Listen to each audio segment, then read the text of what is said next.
Chaise, vous publiez aux éditions Novice un livre qui s'appelle Porte-parole, réflexion personnelle de la voix officielle du ministère de l'Intérieur, avec des dessins de Mathieu Sapin. Donc vous serez amené aussi à prendre la parole. Donc Camille, vous avez été pompier d'abord, puis commissaire de police en banlieue, et puis un jour vous apprenez que vous êtes nommé porte-parole au ministère de l'Intérieur. Comment accueille-t-on cette nouvelle ?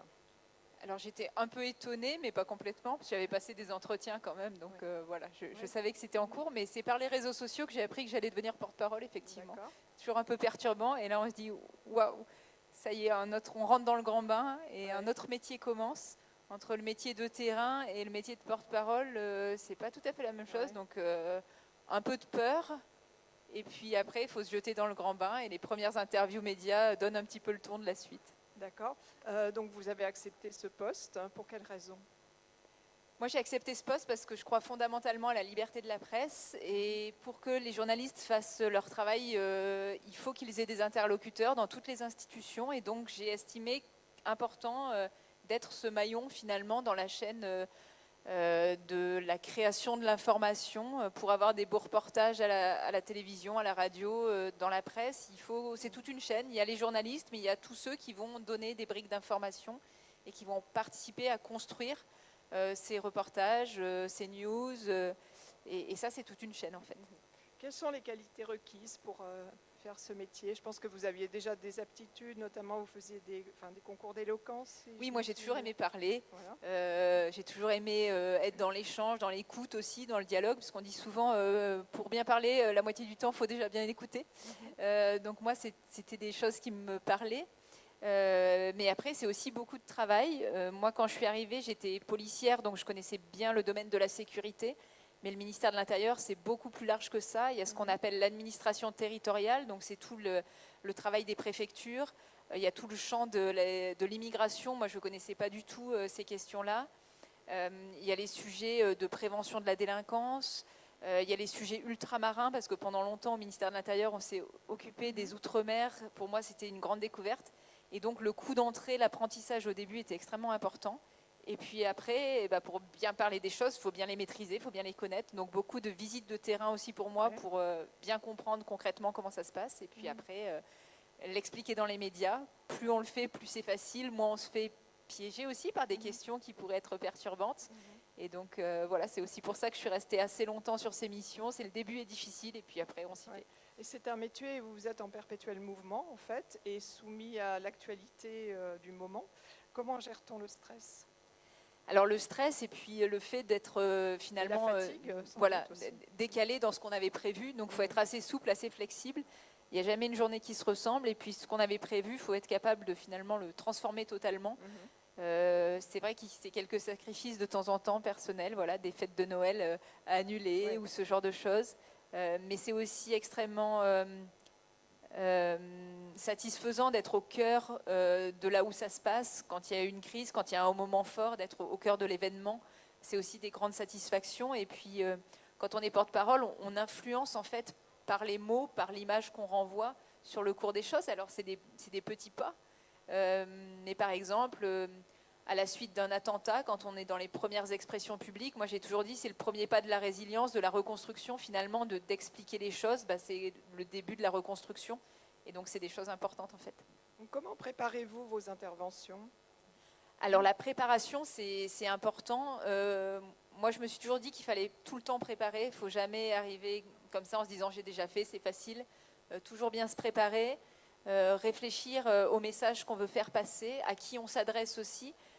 Quel est l'état émotionnel finalement du grand public ? Est-ce qu'il y a de la peur, de la colère ? Est-ce qu'il faut être dans l'empathie, réfléchir à cela ?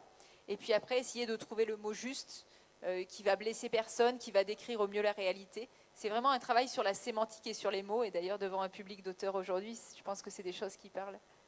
Quel événement avez-vous eu le plus de difficultés à couvrir entre il y a eu le Covid, l'annonce du confinement, il y a eu des attentats aussi. Qu'est-ce qui a été le plus difficile pour vous ?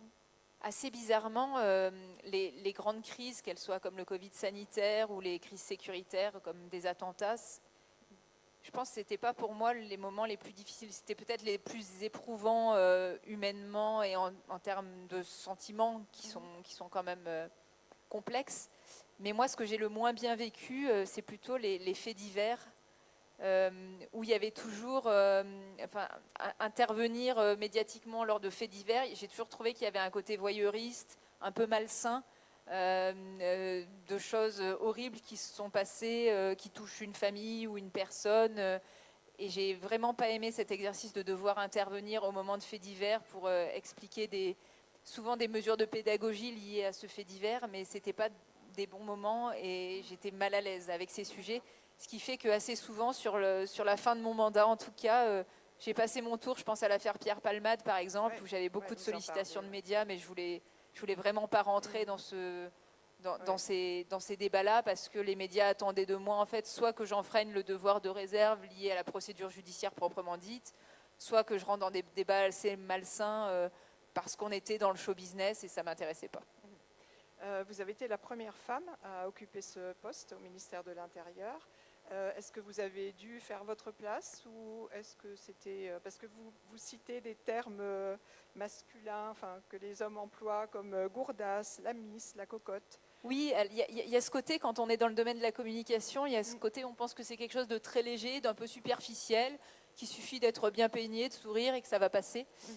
Donc oui, j'ai été un petit peu confrontée à ça, mais j'ai quand même un fort tempérament, donc je pense que je ne me suis pas trop laissée marcher sur les pieds là-dessus. Par contre, oui, j'ai dû refaire une place, et au ministère de l'Intérieur, mais comme je pense dans beaucoup de lieux de pouvoir, c'est très masculin, le monde politique aussi est très masculin. Et donc, je pense que des fois, j'ai un peu poussé les murs pour refaire une place. Et le fait d'être une femme, en fait, m'y a, je pense, aidé en apportant quelque chose d'autre aussi. J'ai oublié de dire qu'en fait, vous avez été porte-parole avec comme ministre d'abord M. Castaner, ensuite M. Darmanin et finalement M. Retailleau. Alors, un porte-parole, moi j'étais porte-parole d'un ministère, donc je suis fonctionnaire, je suis apolitique. Et donc, l'objectif, c'est de servir nos ministres, quels qu'ils soient, et de les aider, de les conseiller, d'être à la fois en accompagnement de leurs mesures, mais surtout de s'inscrire davantage dans la durée. Le politique, souvent, est dans l'effet d'annonce, un peu dans même le coup de menton en communication politique. Là, moi, mon travail, c'était d'être beaucoup plus stable, des fois de prendre un pas de recul par rapport aux annonces politiques, et donc d'arriver à détacher finalement le travail au long cours de tous les agents de ce ministère, que ce soit en préfectoral, des policiers, des gendarmes, par rapport à des annonces politiques qui des fois forçaient un petit peu le trait par rapport à la réalité. Oui, d'ailleurs, vous dites qu'à certains moments, vous n'écoutez pas ce qu'on vous donne comme ligne de conduite et que vous voulez voler de vos propres ailes. Je dis souvent, et Mathieu en sait quelque chose, il faut mieux demander pardon que demander la permission. Donc oui, je me le suis approprié quelquefois.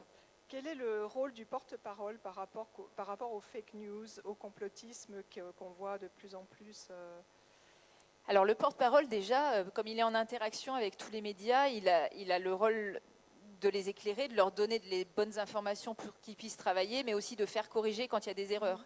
Et de temps en temps, soit parce que les journalistes sont soumis à beaucoup de pression, soit parce qu'ils n'ont pas été chercher toutes les informations, il peut y avoir des erreurs. Donc la première étape, c'est de faire corriger quand il y a des erreurs. Et assez souvent, quand on appelle un journaliste en disant « Ah, là, on n'est pas d'accord avec vous, c'est pas le bon chiffre », ou c'est pas la bonne manière d'expliquer les choses à notre avis, souvent le journaliste, il va corriger ou amener un petit peu d'évolution dans la manière dont il explicite les choses. Donc ça, c'est pour ce que j'allais dire, la malinformation. La désinformation, c'est encore autre chose, c'est une volonté, donc une intention de duper finalement le citoyen. Et là, il y a plein de raisons. Soit c'est pour nuire, soit c'est ce qu'on appelle les ingérences étrangères pour déstabiliser. Et donc, on a pu y être confronté à différentes reprises au ministère de l'Intérieur, et je pense qu'on en parle désormais de plus en plus. On sait que ça existe et qu'il peut y avoir ces manipulations de l'information. Et donc là, à chaque fois, on devait se poser la question, comment faire finalement pour toucher le grand public? Parce qu'on sait qu'avec les biais cognitifs, les désinformations touchent davantage que le rétablissement de la vérité. Donc il fallait trouver des moyens d'aller rectifier la vérité, mais aussi d'aller atteindre l'objectif de tous les gens. Et donc assez souvent, cet exercice passait avant tout par les réseaux sociaux, parce que beaucoup de désinformations se passent sur TikTok, sur Snapchat, sur Instagram, Facebook. Et donc, assez souvent, on réalisait un certain nombre de vidéos de rétablissement de la vérité que les journalistes pouvaient aussi utiliser, mais principalement à destination des réseaux sociaux, parce que c'est là où se noue quand même beaucoup de du vivier de la désinformation aujourd'hui. Ce matin, j'ai interviewé Christophe Girard, qui était un ancien flic de la BAC et qui raconte son parcours difficile. Quelle relation vous entreteniez avec les syndicats de police ? Alors avec les syndicats de police, déjà on se connaît très très bien parce que vous devez les voir dans les médias, on les voit beaucoup. Ils interviennent notamment lors de faits divers ou lors d'événements. Donc on se connaît très bien, on est très proches. Il faut savoir que les policiers sont très très syndiqués, je crois à près de 90%, parce que quand on veut une mutation, quand on veut une évolution de carrière, les syndicats peuvent faire beaucoup pour le policier. Donc les policiers sont très syndiqués, donc ils ont vraiment un pouvoir très puissant. Et assez souvent, on a très bien travaillé ensemble, mais on a pu avoir de temps en temps des désaccords. Moi, mon rôle, c'était pas nécessairement de défendre individuellement chaque policier, notamment quand il y avait des problèmes en lien avec des questions déontologiques. Moi, mon rôle, c'était de défendre l'institution, donc de défendre le lien de confiance entre l'institution, la police, le ministère de l'Intérieur et nos concitoyens. Et pour cela, de temps en temps, j'en venais à ne pas défendre individuellement le policier quand on estimait qu'il avait enfreint un certain nombre de règles. Et donc, ça a pu me valoir d'être des fois en désaccord avec certains syndicats, notamment ceux qui sont les plus revendicatifs. Et donc, quelques passes d'armes, oui, médiatiques parfois, et dans la vie réelle aussi. Mais ce n'est pas arrivé si souvent en réalité, mais quelquefois. Et je pense que c'est important de le faire. Quand on veut maintenir cette confiance, il faut avoir le message le plus juste, le plus vrai, et des fois ne pas être trop corporatiste aussi dans sa lecture. Vous passez forcément d'un intervieweur à un autre. Et comment passe-t-on de Cyril Hanouna à Léa Salamé, dont vous dites qu'elle vous faisait peur en fait ? Ah oui, alors Léa Salamé me faisait très peur, effectivement. Parce que comme peut-être certains d'entre vous, je l'écoute et je me dis que ces questions sont quand même très très vives et qu'elle est rude en affaires, donc je m'étais bien préparée. Non, en fait, faut toujours se dire que le journaliste, son job, c'est de faire le lien entre le grand public, les auditeurs, les téléspectateurs et les personnes interviewées. Et donc, moi, assez souvent, je me disais que finalement, le journaliste était seulement l'intermédiaire et essayer d'aller voir un petit peu plus loin que le journaliste, mais un intermédiaire important. Et donc, oui, il faut consommer beaucoup d'émissions pour bien se préparer, il faut les écouter, il faut avoir l'habitude. Et puis, il faut bien cadrer les choses. Il y a des préparateurs dans toutes ces émissions avec qui on va parler des angles, comme on dit, donc des manières d'entrer dans les sujets. Et tout ça, ça se travaille. Et c'est un vrai métier. C'est aussi pour ça que j'ai voulu écrire ce livre, pour rendre hommage à tous les communicants publics dans mon ministère, mais il y en a plein dans toutes les structures, dans les collectivités territoriales aussi. C'est vraiment un métier à part entière. Moi, souvent, j'ai entendu dire, pour faire de la communication, il faut bien écrire, il faut bien parler, mais en fait, c'est un métier très technique et qui mérite d'avoir des spécialistes. À propos de l'immigration, vous dites « penser l'immigration, c'est penser l'autre ». Et vous dites que la politique migratoire de la France a du mal à faire sens. Oui, moi, les questions migratoires, elles m'ont beaucoup touchée. J'ai été amenée à les toucher du doigt dans des circonstances souvent de crise. Je pense par exemple à l'arrivée du bateau Ocean Viking à Toulon, où on a accueilli plus de 230 migrants qui avaient erré pendant plusieurs semaines en Méditerranée. Donc quand on voit cette population arriver sur notre territoire, c'est des personnes qui, pour certaines, sont malades, qui n'ont pas beaucoup d'espoir autre que l'Europe. Et en même temps, on entend bien les réticences de la population sur le territoire, les questions sécuritaires que ça peut poser. Et donc, moi, mon travail dans ces situations, c'était de trouver un équilibre, arriver à montrer qu'on mettait tout en place pour accueillir dignement ces personnes avec humanité, et en même temps essayer de rassurer ceux qui pouvaient s'inquiéter en termes sécuritaires. Donc, c'est vraiment un message d'équilibre à trouver qui n'était pas simple, avec cette logique d'essayer de maintenir une cohésion nationale. C'était moi ça qui m'animait. Et c'est vrai que quand j'accompagnais des policiers, des gendarmes et même des agents de préfecture sur ces questions, on voyait que tous cherchaient à bien faire leur travail, donc respecter les procédures, et en même temps, on est tous ballottés entre les situations individuelles de ces migrants qui pour chacun ont des parcours de vie vraiment exceptionnels, difficiles, qui ont souvent risqué leur vie pour arriver sur notre territoire, et une vision un peu collective qui peut interroger sur l'ampleur des migrations et sur notre capacité dans notre pays à accueillir cette population. Donc c'était vraiment des questions complexes et qui faisaient souvent mal au cœur parce qu'on aurait voulu être plus accueillant, plus ouvert, mais des fois les dispositifs ne s'y prêtaient pas et c'est pas forcément la posture nationale non plus. Donc voilà, ça a été pour moi des questions complexes qui souvent, oui, me faisaient mal au cœur. Et donc je raconte un petit peu ces tiraillements. Vous dénoncez le rôle des médias et surtout de l'information rapide, sans vérification. Et en même temps, vous dites qu'on a besoin des icônes médiatiques. Oui, le monde des médias, il est à la fois fascinant, mais quand on creuse un peu, on voit que ces bulles médiatiques, elles existent vraiment. Je pense que tous, dans notre consommation de l'information, on a nos habitudes. On est fidèle à une radio, à certaines émissions. Et donc, quelque part, on s'y enferme. Et c'est vrai qu'en même temps, on a nos présentateurs préférés, les journalistes dont on trouve qu'ils font bien leur travail, mais il y a un côté d'enfermement dans ces bulles. Et donc, ça interroge. Et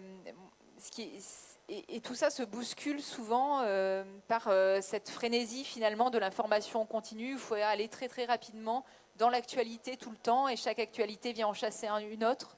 Et c'est vrai que ça interroge parce que notre rapport aux médias, l'information, c'est ce qui façonne aussi notre lien démocratique, qui construit notre opinion, nos opinions politiques. Et donc, si on est nous-mêmes dans une bulle médiatique, soumis à de l'instantanéité, ben, on se dit qu'on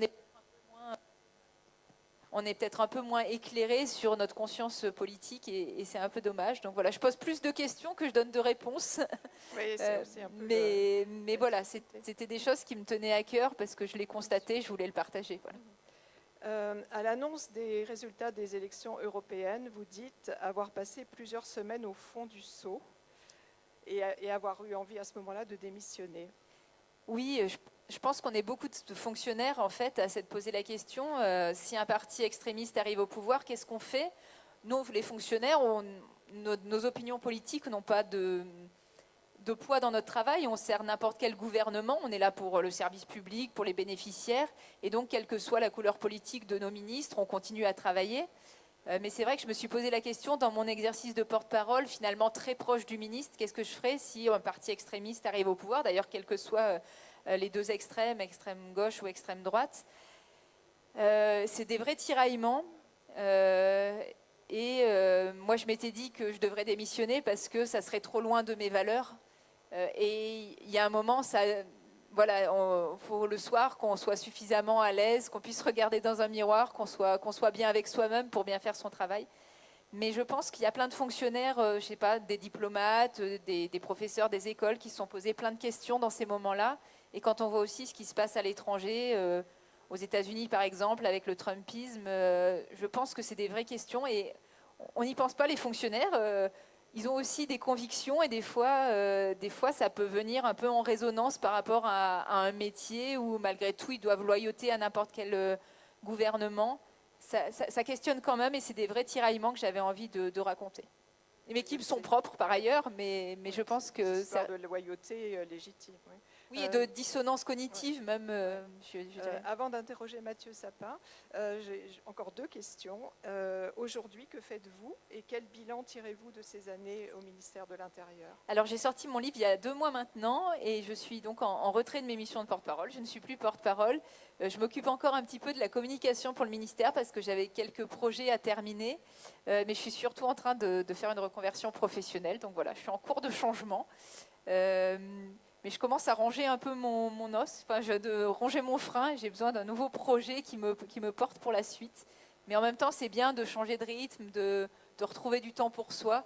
Et donc, j'en profite aussi. Parce que vous dites quelque part que vous êtes faite pour être partout et nulle part, pour vivre partout et nulle part. Moi, j'aime beaucoup bouger, voyager. Et c'est un peu ce que je fais ces jours-ci. Je passe beaucoup de temps dans des fêtes du livre comme ici ou dans des librairies pour des dédicaces. Donc, je fais un espèce de petit tour de France où je découvre plein d'endroits fantastiques comme ici en Autun. Donc, c'est d'autres bons moments et d'échanges aussi avec des lecteurs ou avec des des citoyens qui ont envie de discuter de ces sujets, c'est des bons moments aussi. Et donc, quel bilan tirez-vous de ces années ? C'est déjà un bilan fantastique. J'ai adoré comme jamais ce que je faisais. Et ça commence à me manquer. Donc, je pense que je vais bientôt rempiler sur un autre engagement pour quelques années. Oui. D'accord, ok. Merci beaucoup. Mathieu Sapin, donc, vous avez fait les illustrations de ce livre. Et je voulais savoir, en fait, comment vous avez procédé, sur quoi vous avez fondé vos choix pour faire telle ou telle illustration plutôt qu'une autre ?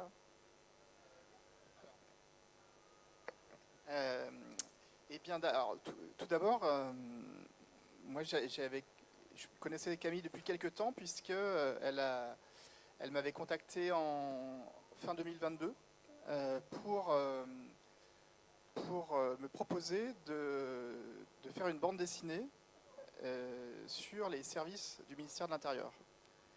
Et donc, après un petit moment d'hésitation et puis de discussion, j'ai commencé au printemps 2023 à suivre en effet toutes sortes de services. Donc quand on parle des services du ministère de l'Intérieur, il faut entendre les services de police, de gendarmerie, mais aussi le travail en préfecture.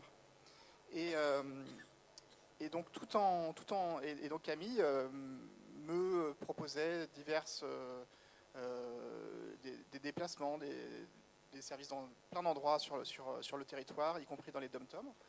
Et très vite, je me suis pris de passion pour ces métiers.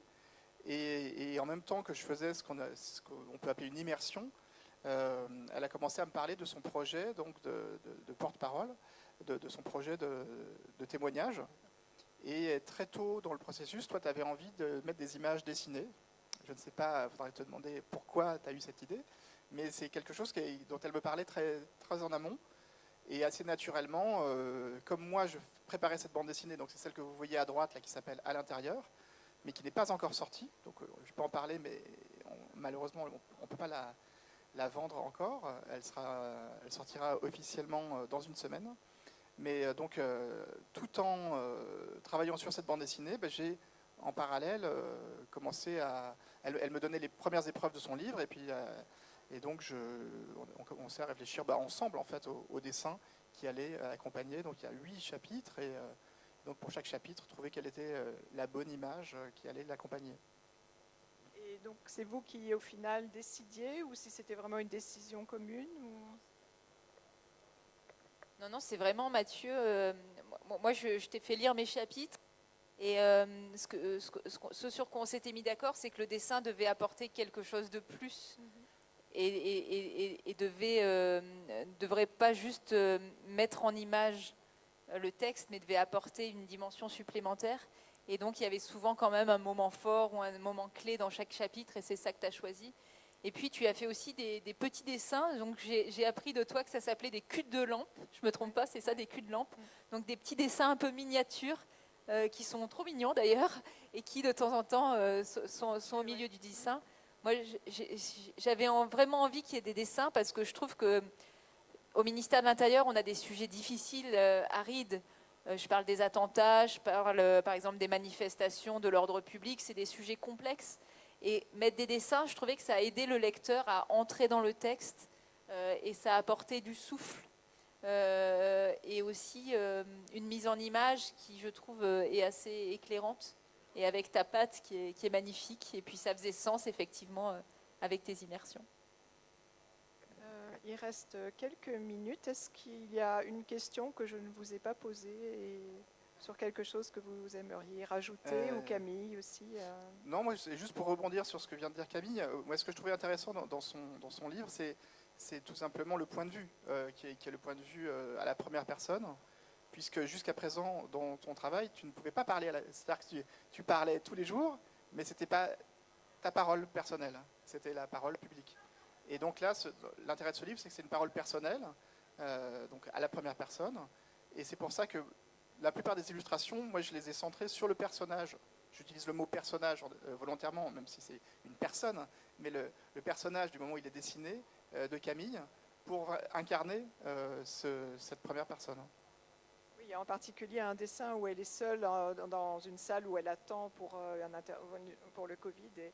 Et je trouve que c'est assez frappant comme image. Oui. Oui, alors, et l'intérêt, c'était que comme on a passé beaucoup de temps ensemble, je la connais maintenant assez bien, donc je pouvais aussi assez facilement projeter, je ne sais pas ce qu'elle a dans la tête, mais en tout cas projeter ce que j'imaginais coller à ses... Enfin, c'était plus facile pour moi de mettre des images sur ses propos, ce qui est très différent de... En général, quand on illustre un livre, c'est rare qu'on connaisse l'auteur très bien. Ouais. Moi, ça m'est arrivé quantité de fois qu'on me donne un texte qui peut être passionnant, intéressant ou quoi, mais je ne vais pas forcément connaître bien l'auteur. Et donc, moi, je vais amener ce que je peux, ce qui me semble ce qui me semble coller. Mais là, c'est vraiment différent. C'est sur mesure. Voilà. Collaboration, en fait. Tout à fait. Vraiment. En tout cas, moi, je retiens que c'est un livre qui, certes, parle d'un ministère qu'on connaît mal, en fait, et qui apporte un peu d'humanité dans ce ministère, qui apporte aussi des réponses aux questions sur comment ça fonctionne. Et voilà, et on sent que vous avez vraiment à cœur d'être dans quelque chose d'humain et de revenir à ce terrain-là. À chaque fois qu'on essaie de vous en enlever, vous revenez sur le terrain de l'humanité. Est-ce qu'il y a des questions dans la salle? Je ne sais pas, peut-être. Non? Merci beaucoup de l'avoir lu avec autant de oui, détails, en tout cas, et merci pour vos questions. Merci à vous, merci à vous.